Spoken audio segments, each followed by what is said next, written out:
अरे भाग्यवान, मेरे जूते कहाँ रखे हैं? मुझे बाहर जाने में देर हो रही है। तभी मालती कमरे में आती है। ये रहे आपकी जूते। मैं इन्हें साफ करने के लिए ले गई थी। अरे वाह, तुम कितनी समझदार हो। मेरे बिना कुछ कहे ही सारे काम कर देती हो। तभी मालती झिझकते हुए रमेश से कहती है, सुनिए जी, आपसे एक बात कहूँ, बुरा तो नहीं मानेंगे ना? अरे नहीं नहीं, बेफिक्र होकर कहो। शादी से पहले मैं अपने मायके में नौकरी करती थी। मैं चाहती हूँ कि अब मैं फिर से नौकरी करना शुरू कर दूं। वैसे भी सारा दिन घर में बोर हो जाती हूँ। देखो मालती, तुम्हारे नौकरी करने से मुझे कोई ऐतराज नहीं है, लेकिन तुम्हें एक बात बता दूं, हमारे खानदान में आज तक कभी किसी औरत ने नौकरी नहीं की।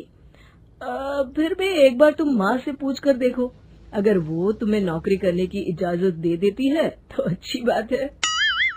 रमेश वहाँ से चला जाता है। फिर उसी शाम मालती अपनी सास के पैर दबा रही होती है। तभी उसकी सास मालती से कहती है, अरे क्या बात है बहू, आज तो ठीक तरह से मेरे पैर नहीं दबा रही। किसी ख्याल में खोई पड़ी है क्या? मैं भी तो जानूं आखिर बात क्या है। दरअसल वो माँ जी। अरे हाँ हाँ बोलो, इतना सोच क्यों रही हो? माँ जी, अगर आप बुरा न माने तो मैं नौकरी करना चाहती हूँ। घर के काम करने के बाद मेरे पास काफी वक्त बच जाता है। मालती की ये बात सुनकर उसकी सास गुस्से में कहती है, अरे बहू, तेरी तबीयत तो ठीक है ना? आज ये कैसी बहकी बातें कर रही है? भला हमारे खानदान में आज तक कभी किसी औरत ने नौकरी की है जो तू नौकरी करने की बात कर रही है, हैं? अरे बहू, तू क्या रिश्तेदारी में हमारी नाक कटाना चाहती है? जितना जल्दी हो सके अपने दिमाग से नौकरी का भूत उतार दे, और अब जा, जल्दी से रसोई में जा, खाना बनाने का वक्त हो रहा है। मालती मन मार कर खाना पकाने के लिए रसोई घर में चली जाती है। अगले दिन, नमस्ते माँ जी, कैसी हैं आप? अरे आओ आओ दिवाकर बेटा, बैठो, मैं तुम्हारे लिए चाय मंगाती हूँ। बहू, जरा एक कप चाय तो लेती आना।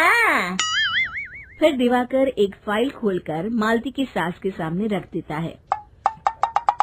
ये देखिए माँ जी, ये है पिछले महीने का हिसाब और ये रहे मुनाफे के रुपए। एक बार हिसाब देख लीजिए और इन कागजों पर अपने दस्तखत कर दीजिए। अरे दिवाकर बेटा, मैंने भला आज तक कभी तेरा हिसाब देखा है जो अब देखूंगी?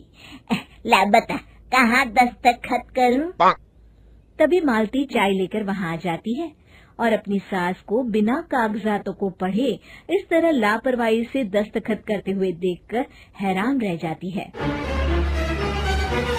अच्छा माँ जी, अब मैं चलता हूँ, फैक्ट्री में बहुत काम है। फिर दिवाकर वहाँ से चला जाता है। कुछ दिनों बाद मालती बाजार में कुछ सामान खरीद रही होती है। तभी एक बूढ़ा आदमी उसे आवाज देता है, अरे मालती बेटी, कैसी हो? मुझे पहचाना? मैं तुम्हारी कंपनी में मुनीम का काम करता हूँ। हाँ चाचा जी, मैं आपको बिल्कुल पहचानती हूँ। कहिए, कैसे हैं आप? मैं तो ठीक हूँ। कंपनी में कुछ भी ठीक नहीं चल रहा, यहाँ तक कि हमें ठीक वक्त पर तनख्वाह भी नहीं मिलती। ये आप क्या कह रहे हैं? अब क्या बताऊं, आप लोग तो कभी हिसाब किताब देखने दफ्तर आते नहीं। मेरी मानो तो एक बार आप लोग दफ्तर आकर सारा हिसाब किताब देख लो, आपको असलियत पता चल जाएगी। अच्छा बेटी, अब मैं चलता हूँ, देर हो रही है। फिर वो बूढ़ा वहाँ से चला जाता है। वहीं दूसरी तरफ मालती घर पहुंचकर अपनी सास को सारी बात बताती है। तभी वहाँ रमेश भी आ जाता है, लेकिन मालती की सास मालती की किसी भी बात पर विश्वास नहीं करती। तभी रमेश कहता है, अरे माँ, बिना आग के कभी धुआं नहीं उठता। जब मालती इतना कह रही है तो हमें एक बार दफ्तर चलकर देख लेना चाहिए। वैसे भी हम लोग काफी दिन से अपने दफ्तर नहीं गए हैं। इस तरह किसी एक आदमी के भरोसे काम छोड़ना मुझे भी ठीक नहीं लगता। अगले दिन वे सभी अपने दफ्तर पहुंचते हैं और सीधे दिवाकर के कैबिन में जाते हैं। अचानक सबको एक साथ देखकर दिवाकर चौंक जाता है। अरे माँ जी, आप सब लोग अचानक यहाँ कैसे आ गए? अगर कुछ काम था तो मुझे एक फोन कर दिया होता, मैं आपके घर आ जाता।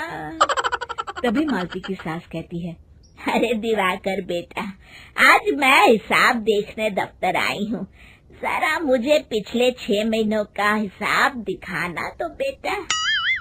दिवाकर घबराते हुए हिसाब की फाइल मालती की सास को देता है। मालती की सास फाइल लेकर मालती को देती है और कहती है, ले बहू, देख ले हिसाब। मालती फाइल को बड़े गौर से देखती है और अगले ही पल उसे सारी गड़बड़ी समझ में आ जाती है। वो अपनी सास से कहती है, माँ जी, मुनीम चाचा बिल्कुल सही कह रहे थे।